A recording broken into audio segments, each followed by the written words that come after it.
And 36 years after the disappearance of toddler Catrice Lee, the new image of a potential suspect that could help the inquiry.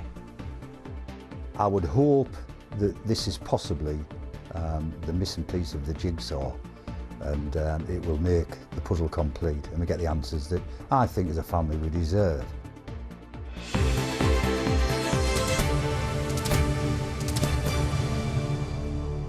Good evening. A coroner has condemned the police response to the shootings in Tunisia, in which Gateshead mother and grandmother Lisa Burbidge died. She was among 30 Britons unlawfully killed when a gunman opened fire in Sousse in June 2015. During the 6-week inquest, the tour operator was criticised for the advice it gave customers ahead of the attack. The coroner ruled the company had not been neglectful, but some families are preparing to take legal action. Helen Pearson reports.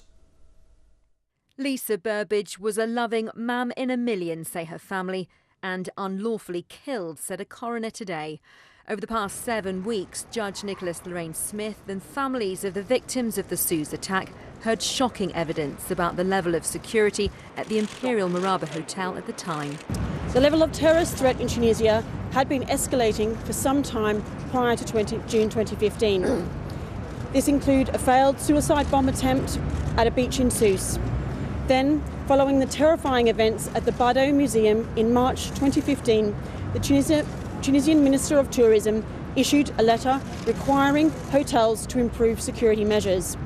Tragically, these steps were not implemented at the Imperial Maraba Hotel.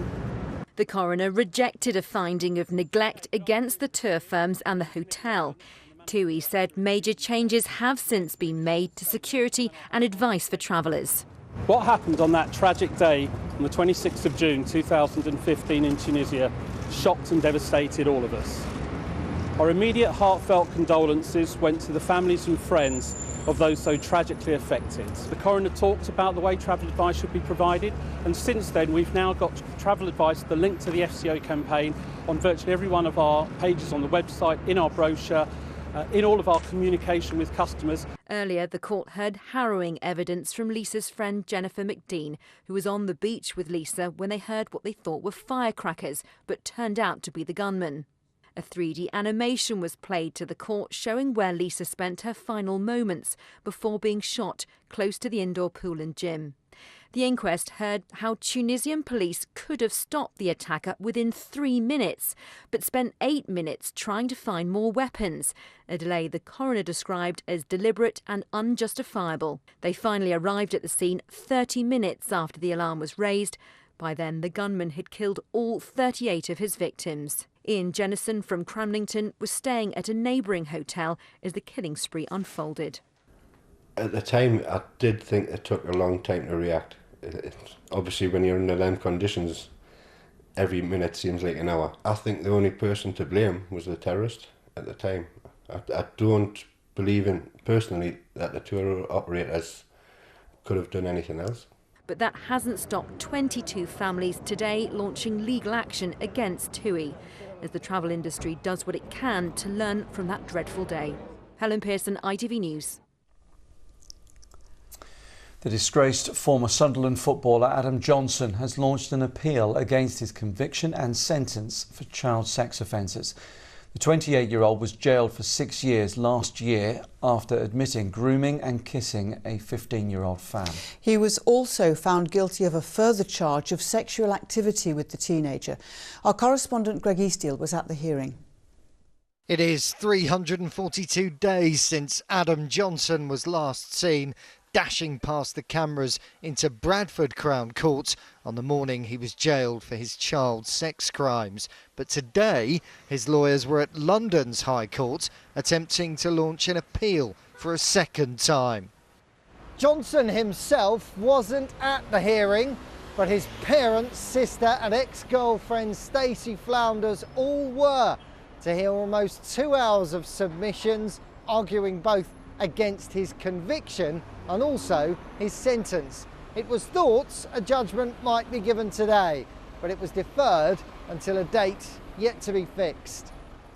Often the Court of Appeal will give an instant decision on a case like this. They didn't. Lady Justice Rafferty said that she would reserve judgment. I expect we'll get a decision in a week or two. Clearly this was quite a difficult case. The court hadn't made up its mind. It needs to go away and think about it and come back with a decision. Meanwhile, the NSPCC is using Johnson's case to campaign for an urgent change in the law. It says new legislation making it illegal to send sexual messages to a child still hasn't been enacted by Parliament, meaning police can't prosecute solely for that offence. This is a national disgrace that children are being left unprotected by this law not being put into place. It's on the statute books. Police need to be given the opportunity to prosecute against it. Johnson's trial heard how his grooming went further than just texting after he twice arranged to meet his victim in the footballer's Range Rover. But his legal team and his family remain hopeful this evening that his time in prison might end sooner than expected if today's arguments can convince the appeal court judges. Greg Easteel, ITV News, London. The car giant Nissan is warning it will review its future in Sunderland depending on the outcome of Brexit. And the company said it would not wait until the end of the EU negotiation process to make changes to the business if necessary. Only last week, Nissan unveiled a huge extension and a new £37 million panel press at its Sunderland plant. But today, its Senior Vice President, Colin Lawther, made it clear to MPs that trade with the EU was vital to its future in the North East. Our political correspondent Daniel Hewitt has been following this for us in Westminster. Dan, how significant are these comments from Nissan? I think it's very significant because this is the second warning that Nissan have made in just a few weeks about its situation in Sunderland. It has said pretty much today that its presence in Sunderland is by no means guaranteed. It's very much on the condition that they get a deal that they like between the UK and the European Union. Now, Carlos Ghosn, the CEO of Nissan, you may remember him, he's the man that went to 10 Downing Street to raise his concerns with the Prime Minister Theresa May. He said a few weeks ago after her major Brexit speech that Nissan would re-evaluate the situation in Sunderland at the end of the EU negotiation process. Now, today, Colin Lawther, the Senior Vice President of Nissan, went even further. He told MPs on the International Trade Committee here in Westminster that it would constantly review that situation in Sunderland. He said that if changes need to be made, the company wouldn't necessarily wait till the end of the EU negotiation process. He said that he wanted Britain and the EU to have the same trading relation that it has right now, effectively a free trade relation. Essentially, he's saying that without that free trade relation, the company have major concerns. This is what he had to say to MPs earlier today. We trust that the government's declared intention to have a competitive trading environment is where we'll end up. Yeah. If there's evidence or there is a decision to change that, we'll review the business case. We might not change our strategy, we might. So Dan, what's the reaction? No doubt a lot of worried MPs in the North East. Yeah, lots of worried Labour MPs who say this is a further sign that Nissan and companies like Nissan are concerned about the hard Brexit, as they call it, the hard Brexit strategy that Theresa May is adopting, effectively taking Britain out of the single market and out of the customs union. Phil Wilson, the Sedgefield MP, pointed to the fact today that without a free trade agreement with the European Union, World Trade Organization tariffs would be imposed on companies like Nissan. That's 9.8% tariffs on cars right now, and he said that would no doubt hit jobs in the North East. As far as employment is concerned, it could have the same effect on the North East of England that the closure of the coal mines did in the 1980s. This is a massive implications, so the government have got to get this right. We've got to get this right. If they can't get a deal, it's wrong to say no deal is better than a bad deal. What they've got to do, if they've got a bad deal, is not walk away, but to go back to the negotiating table and get a deal which is going to ensure the livelihoods of tens of thousands of people in the North East. Now, I think there are two things going on here. Clearly, Nissan have been spooked a little bit by that speech Theresa May made, a very hard Brexit, as Labour called it, that she is pursuing. And they're also playing quite a clever strategy. They're reminding the government that, yes, we said we would stay in Sunderland and make those two cars, but we'll only stay if we get exactly what we want. And they're being a gentle reminder to the government that they want exactly what they want to stay in Sunderland. Dan in Westminster, thank you very much. A father from Hartlepool, whose daughter disappeared 36 years ago, hopes the release of new information could be the missing piece in the inquiry. Catrice Lee was last seen at a shopping centre in Germany on her second birthday when her father was serving in the army. Well, now investigators have released an impression of a man reportedly seen carrying a child into a car around the time of the disappearance. Helen Ford reports. For 3.5 decades, Richard Lee has lived with heartbreaking questions. How did his daughter Catrice go missing, and where is she today? Now investigators are appealing for new information into the 2-year-old's disappearance based on the testimony of an eyewitness. They've released an image resembling a man seen carrying a child similar to Catrice at the time she went missing. He's said to have put the child into a green saloon car. I would hope that this is possibly the missing piece of the jigsaw, and it will make the puzzle complete and we get the answers that I think as a family we deserve. However, over the years we've learnt not to put our eggs in one basket. And she's one of these where she'd open up a Christmas box and she'd play with a box. Catrice went missing on her second birthday, the 28th of November 1981, at a shop for service families in northern Germany. Mr. Lee has long been critical of the investigation carried out by the Royal Military Police. They told us the development is a newly identified line of inquiry following analysis of 11,000 documents, including eyewitness statements. There may be questions about why did the witness take nearly 36 years to come forward, and it's a case of it was reactive in respect of the investigative authorities rather than proactive. But nevertheless, this is a development. It seems to be very significant. Hopefully it goes somewhere to finding out what happened to Catrice. 36 years since you last saw Catrice. What hope do you and your family hold that you will see her again? All I can say is we have hope. Hope can't be taken from us, and hope maintains me, and I will continue until such times as I find her whereabouts, because she's a young woman now and I could be a grandparent. The release of this image may offer hope to Catrice Lee's family, but it also raises questions. Her father is under no illusion that his search for the truth may still take time. Helen Ford, ITV News, Hartlepool. A 9-year-old boy is seriously ill in hospital after being hit by a car in Hartlepool. Police say the boy was with a group of children when the collision happened on Marina Way early yesterday evening. Emergency first aid was administered by off-duty trainee police officers who were nearby when it happened. The boy was taken to hospital where his condition is described as critical. Newcastle University's contribution to the city and to the wider UK economy has been estimated at over £1 billion. An independent assessment also found that the university is the 4th largest employer in the region and accounts for 6% of all jobs in Newcastle. You're watching Tuesday's ITV News Tyne Tees. Thanks for being with us. Still to come tonight. Stepping up, the young Muslim girls getting a boost through sport with a fencing project that's going nationwide. And it's the last day of February. That means it's the last day of the meteorological winter. But of course, nature's not really paying any attention to that. And there is some wintry weather on the way. I'll have more later in the programme. Charities in Sunderland have warned that the lives of homeless people in the city will be put at risk if the withdrawal of their funding means they're left without accommodation. Council leaders have also admitted that people will suffer as they try to manage significant cuts to their budget passed down from Westminster. Our social affairs correspondent Tom Sheldrick reports.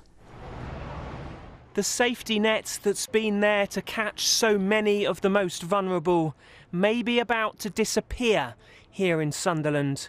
Centrepoint has 4 hostels in the city, helping more than 180 homeless young people. Prince William came to visit in 2013, but now they've been told their contract will not be renewed in July, and they say they'll have to close.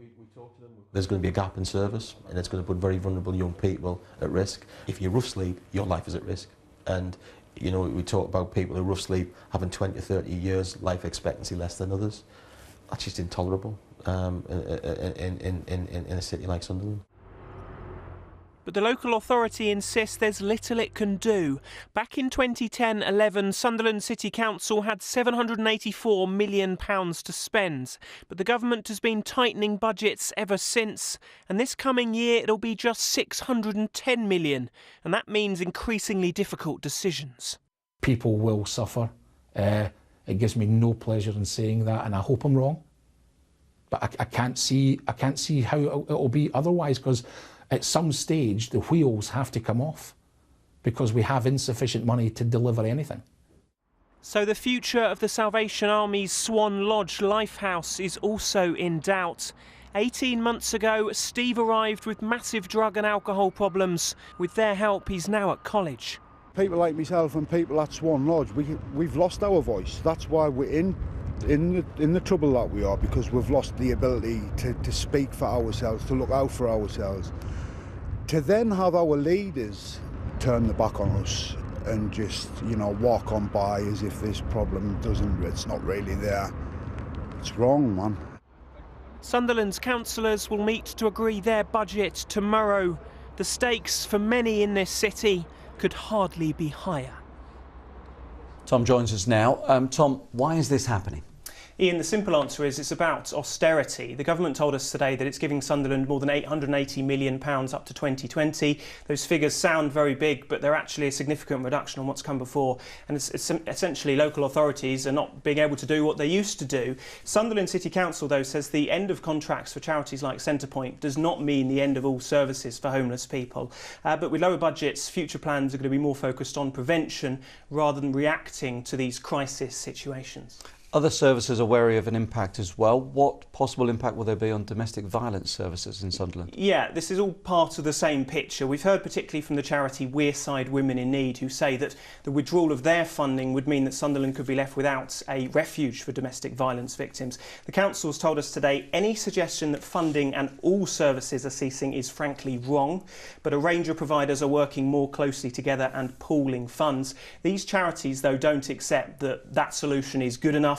They say they're extremely worried about the future for vulnerable people in Sunderland. OK, Tom, thank you for now. That meeting tomorrow in Sunderland, we will update after that. The ITV Evening News continues at 6:30. Here's a look at what's happening with Mary Nightingale. Tunisian police are blamed for a cowardly delay in responding to the terror attacks on a beach in Tunisia.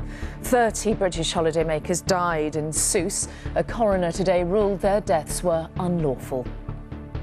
Sir Philip Green stumps up £363 million to pay the pensions of former BHS workers. And why children in England will be taught about sex and relationships from the age of 4. Well, do join me for those stories and more at 6:30. A project which is leading the way in Islamophobia is being rolled out across the country. It's teaching young girls to fence. Tackling Islamophobia. It's called the Muslim Girls Fence Project. It aims to challenge negative stereotypes and inspire young girls at a time when anti-Muslim hate crime has increased. Melissa Wright reports. Ready, fence. On guard against Islamophobia. Okay. These girls aren't your average fencers, and this isn't your average PE lesson. This project tackles negative stereotypes against Muslim girls and boosts their confidence. Blue. Very nice. Muslim girls are portrayed as weak housewives and they cannot do anything. But I want to change that, and I want to put like a change to the world and put that foot down and say to them that this is what we can do. People think that Muslims are dangerous, they're terrorists, their parents are strict, they can't do sport. When I'm fencing, I feel kind of light on my feet and in control. As reports of anti-Muslim hate crime in the region have gone up in the last year, this initiative run by Maslaha and British Fencing gets girls to present an alternative picture of themselves in a challenging world. So Muslim girls at the minute in the UK experiencing not only gender discrimination and sexism, but also Islamophobia as well. So essentially we framed this particularly looking at those challenges. We know, for example, that Muslim women are 70% less likely to be employed than their white Christian counterparts. You were brilliant. With that kind of complicated picture, we recognise the need and the value of a positive intervention for young people that could really build confidence, build resilience and, raise aspirations in light of that discrimination. It's open for all to attend and also aims to make fencing more inclusive. Fencing's had this upper middle class white man's stereotype for so long, and it's not the case. We have such a diverse cross-section of the country now fencing from all walks of life, and it's just really nice to be involved in something that's going to help improve that. This project has been praised by teachers for empowering young girls who were once hard to engage. On guard, ready, fence! It will be rolled out across the country over the next few years. Because I've got a mask in fencing, it means that you can be anything and you don't have to rely on other people's impression on how you are. I feel good, feel like I can do anything and no one can stop me. For now, these girls are on their way to redefining what it means to be a Muslim woman. Melissa Wright, ITV News. We continue with sport. A big match tonight for Newcastle United. It's first against second in the Championship table. Brighton start in pole position after Newcastle's slip at the weekend. A win would take United back to the top. What I can say is that still we are there, and we have to keep winning, and then have to keep winning. So I think I prefer to be where we are now. Newcastle United legend Alan Shearer has a new job as a Premier League champion. Shearer, seen here at the unveiling of his statue last year, has a record 260 Premier League goals under his belt. The job description for his new role says he'll promote the league's work with fans and will also celebrate community and youth initiatives involving football. And on our website you can find out how Crystal Palace fans mistakenly vandalised their own bus ahead of their team's game against the Borough, believed to have cost their club £40,000. Bit awkward. How bright. Moving on. Welcome, Ross. What have you got for us this evening? Spring is here, sort of, meteorologically. Yeah. Not the real one. This is where you're going to say, you say it's the last day of winter today. It is the last day of the meteorological winter, and people do tend to email in, and I'll explain why again, because we have 3-month seasons just for statistics.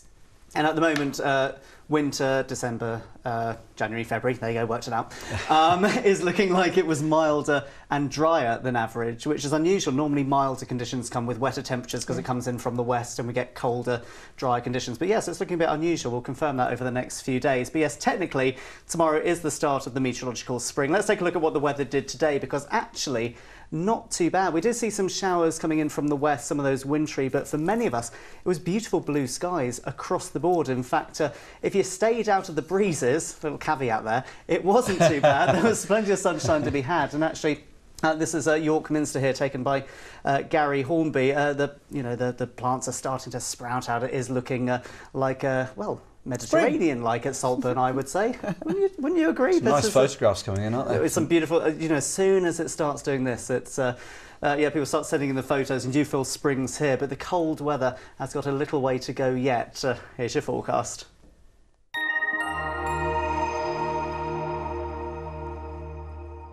So yes, today technically is the last day of that meteorological winter. Of course, that's not how nature works. And as we make our way through the next few days, winter is still clinging on for now. What that means for us, a scattering of showers, and over the Pennines, particularly some of that falling as snow, feeling chilly wherever you are, particularly overnight tonight. And it is, again, changeable. We've got a few showers around, some good spells of sunshine, and maybe something a bit more in the way of significant rainfall as we look towards the first part of the weekend.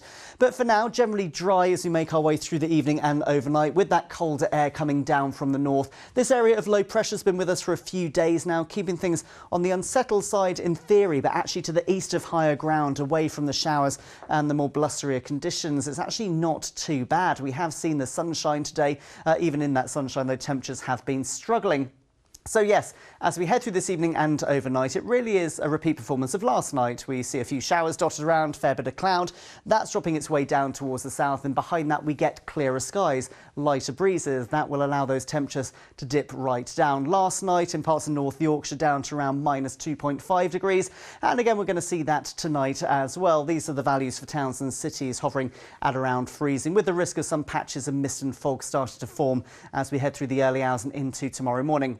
So waking up tomorrow, it's a similar story to what we saw today. There's going to be a bit of ice around and certainly quite a bit of frost on the cars first thing. Into the afternoon, a little bit more in the way of clouds starts to feed its way in from the west. A scattering of showers. Some of them could merge to form some more persistent spells of rain for a short time, but they will be well scattered as we look towards the afternoon, brought in by these westerly breezes, and most of us will avoid those, particularly towards the north of the region. Wherever you are, whether you get the sunshine or the showers, it is still on that chilly side, with highs there of around 8 degrees.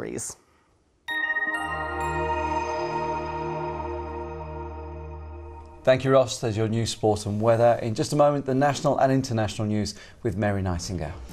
And that's it from us. Your late news is at 11 o'clock tonight. But from the team here, bye-bye. Thanks very much for watching. Enjoy your pancakes if you're having them. Bye-bye.